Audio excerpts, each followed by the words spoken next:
Hampir setiap hari, AI itu ikut campur bikin keputusan soal hidup kita. Tapi pernah kepikiran nggak, apa keputusan-keputusan itu selalu adil? Nah, hari ini kita bakal kupas tuntas soal etika di balik artificial intelligence. Yuk, kita mulai? Coba deh bayangin skenario ini. Ada orang, kualifikasinya top banget, ngelamar kerja.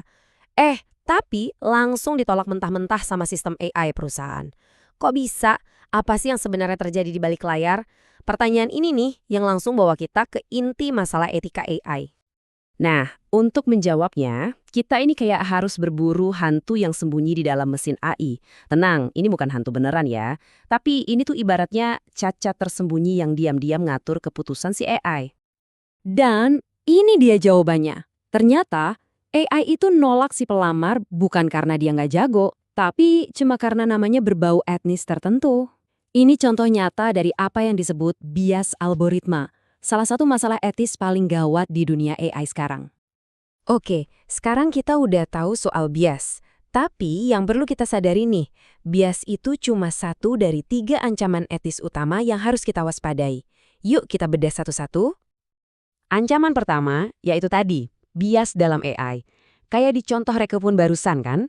Kalau data yang kita suapin ke AI itu udah penuh stereotip atau timpang, ya jelas keputusannya bakal nggak adil. Gampangannya gini, data yang jelek, ya hasilnya jelek.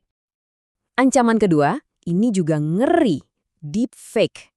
Teknologi ini bisa bikin video atau audio palsu yang, wah, kelihatan asli banget, susah dibedain.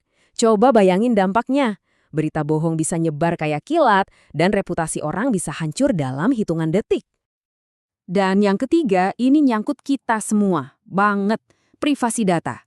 Gini deh, AI itu lapar data buat belajar, dan datanya ya data tentang kita. Pertanyaan besarnya, siapa yang pegang kendali atas semua informasi pribadi kita itu? Kalau nggak ada perlindungan yang kuat, wah gampang banget data kita disalahgunain. Oke, serem ya dengarnya. Tapi tenang, setelah kita tahu masalahnya, sekarang kita cari solusinya. Intinya bukan buat jadi takut, tapi biar kita jadi makin cerdas. Yuk kita intip toolkit apa aja yang bisa kita pakai buat ngebekalin diri. Nah, ini dia prinsip utamanya. Slogan yang kayaknya simple tapi penting banget buat kita pegang. Saring sebelum sharing. Ini benar-benar jadi dasar buat jadi warga digital yang pintar dan bertanggung jawab di era AI. Terus gimana caranya menyaring? Gampang kok, ada 2 teknik simple. Yang pertama, namanya lateral reading. Intinya, jangan telan mentah-mentah satu info. Buka tab baru di browser kamu, bandingin sama sumber-sumber lain yang kredibel.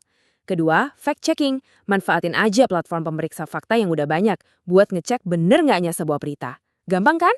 Tapi efektif banget. Oke, jadi kita udah punya senjatanya nih. Tapi ingat, alat secanggih apapun nggak akan ada gunanya tanpa satu hal paling penting, yaitu tanggung jawab kita sebagai manusia. Pada akhirnya, kita yang pegang kendali. Gini deh, AI itu cuma alat. Anggap aja kayak kuas di tangan pelukis. Kuasnya sendiri kan nggak baik atau jahat. Etika dan tanggung jawabnya itu ada di kita, para penggunanya. Apa yang kita hasilkan pakai alat ini, yaitu cerminan langsung dari nilai-nilai kita. Nah, kalau kita sadar kita bertanggung jawab, artinya kita juga punya kekuatan buat ngebentuk masa depan AI. Keren kan? Di bagian terakhir ini, kita bakal lihat gimana caranya kita semua bisa jadi bagian dari solusi. Buat ngebangun AI yang lebih baik itu butuh tim pahlawan digital. Ada yang namanya data scientist. Mereka ini penjaga gerbang biar data dipakai secara etis. Terus ada machine learning engineer, arsitek yang ngebangun AI-nya biar adil dan gak berat sebelah. Dan ada juga profesi yang makin penting nih, AI ethicist, yang tugasnya jadi suara hati nurani dari si teknologi. Ini bukan cuma di film-film loh, ini beneran karir nyata yang lagi ngebentuk masa depan kita. Sebagai penutup, saya mau kasih satu pertanyaan buat kalian renungin ya. Setelah kita ngobrolin semua ini, andai kata nih, kalian punya kuasa buat ngerancang sebuah AI dari nol. Aturan etis pertama, yang paling fundamental, apa yang bakal kalian tanamkan ke dalamnya? Coba pikirin deh, karena jawaban dari pertanyaan itu bisa jadi ikut nentuin masa depan kita semua.